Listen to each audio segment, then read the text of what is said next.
Erev Tov Chavrim. My name is Stephen Ben Denoon, and I'm your host of Israel Live, a nightly news program that we are just starting to get ready to kick off. May not make it every night quite yet, but we are working on this, a pilot program to get this started for when we will be in Israel, starting right around the 1st of April. But we will begin the news broadcast as we pick up here. It will be airing at 7 p.m. Eastern Time as of right now. That time may change once we work out the final details as we make our trip over to Israel at the end of March. Anyway, we just wanted to update you guys. Some of the news that's going on in Israel, and that's what Israel Live is all about, is giving you the news that happens in Israel and how that affects the prophetic landscape around us and around the world.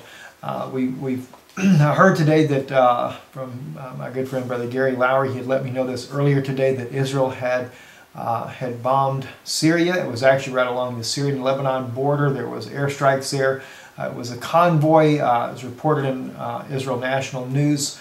The title of the article that I actually found this on, Israel behind latest Syria-Lebanon airstrike, says officials. And they reported this to Time Magazine, to Time Magazine, and they said here, an unnamed senior security official said that the Israeli warplanes hit a convoy carrying surface-to-surface missiles into Lebanon.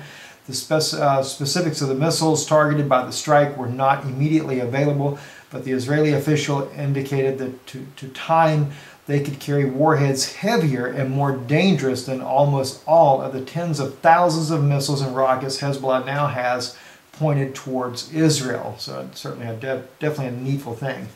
Another interesting article that I caught today was an interview that was done by Neftali Bennett. Now, he is the Minister of Housing in Israel, and he is really stirring up the controversy around the world.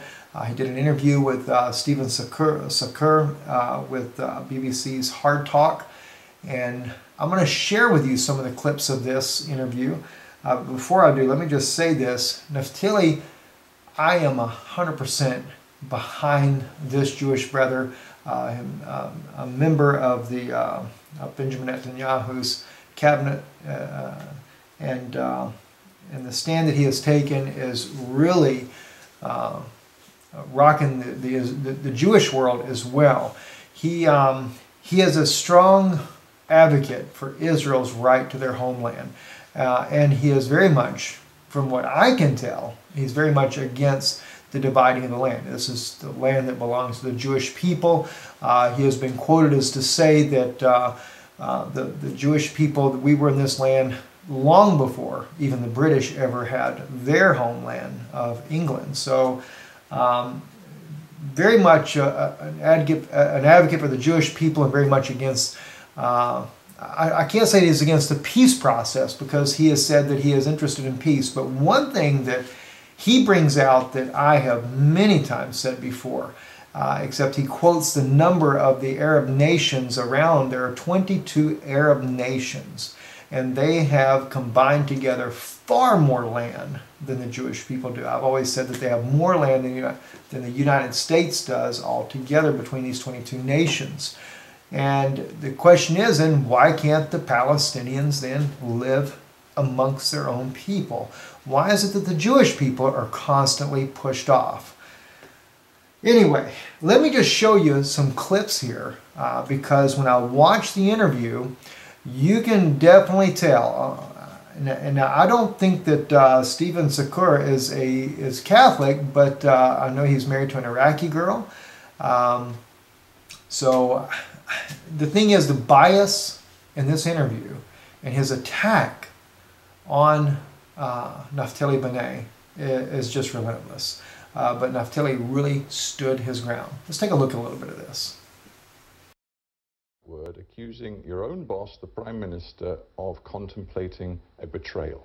No. He said he would sack you from the cabinet unless you apologize. So either he backed down or you backed down. I'm just trying to figure out which it was. Sure. Actually, you're referring to a different statement regarding the notion of leaving Israelis under Palestinian control and I said that that notion is a bad idea. Yeah, because Mr. Netanyahu, I think it was actually part of the same speech. Yeah. He mooted this idea that as part of a two-state solution, Jewish settlers could remain in their homes and live under Palestinian sovereignty. Yeah, the only problem is that history also has taught us that every time Jews lived under Arab sovereignty, ultimately they were butchered, and it's not such a good idea. But this is the man that you promised you would not intrude and intervene in his peacemaking process. You said you would leave it alone and then you would accept the result of a referendum that might come afterwards. So I come back to this basic point, because it's about the balance of power inside the Israeli government. Either you back down or he backed down. Which was it? When I said that I would allow the peace talks to happen, they are happening, and Tzipi Livni is meeting Saeb Arikat all the time. I basically said, go into the room, take as much... One thing that is very interesting in this interview here, and I realize that Stephen Sakur there with the BBC's Hardtalk is no doubt part of his news reporting or activities that he's to do is to basically incite the conversation to get intense, you might say. And so he's definitely trying to push Neftali's buttons in doing so here. But what I don't like about this interview that he's doing is he is so bitter for a Palestinian state. In other words, he's really wanting the Palestinians to have a state, and then just comes right out and accuses Mr. Bennett of causing a division in the Israeli government, whereas Neftali Bennett is actually showing that he has a right to an opinion. He's definitely not going to stand in the way of Prime Minister Netanyahu's decision of what he must do, but he does have a right to express his opinion in here. Let's take a look again. There's another clip here I'd like to share with you, and this clip here, it is appalling, because now he takes the economics, and watch what he says there.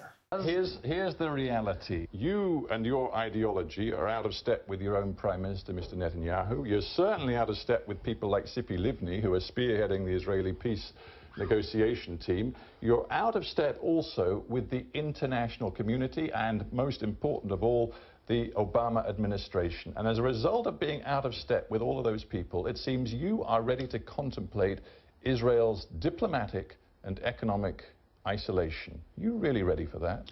It's quite the contrary. First of all, the fact that a lot of people think something doesn't make it right. History teaches us that common wisdom is correct about 50% of the time.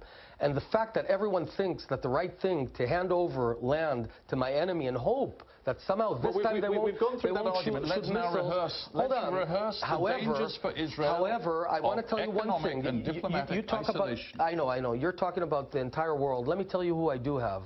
The Israeli public. The younger generation is flocking to my party because they look at reality. Not from Washington, D.C., not from London, from ground up. And we see reality. Believe me, the Israeli people were willing again and again to divide our country to get peace, but we got terror instead. We have to look at reality. And there are other ways. But no, everyone's insisting again and again to bash our heads, create a third intifada.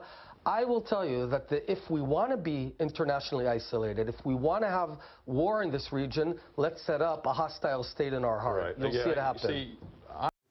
Absolutely amazing. Mr.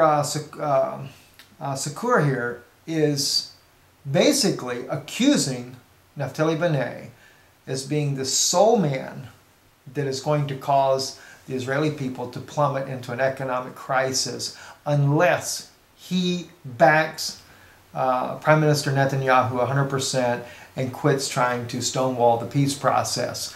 They're trying to put all the blame onto Neftali and say, you're the guy that is at fault. Now, as we say with Israel Live, our news reporting that we bring out is the prophetic landscape that is affected here.